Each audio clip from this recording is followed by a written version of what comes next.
Prašau, ponas. Ką čia dar padarysim? Reikia rūšiuoti, žinote tai?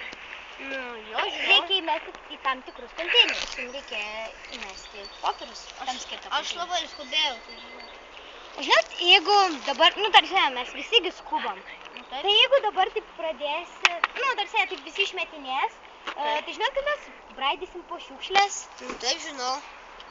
Tai kodėl jūs taip darot? Suprantat, po to vandens nebelik švaraus. Ir vandenį gausim tik iš nudruskinimo įmonių. Ir mes turėsim mokėti, pavyzdžiui, už darbą netgi vandenį mokės.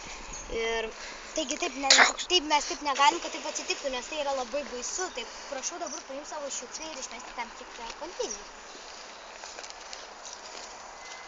Ivan, šitą. Jūs išmetėt, išmetėt.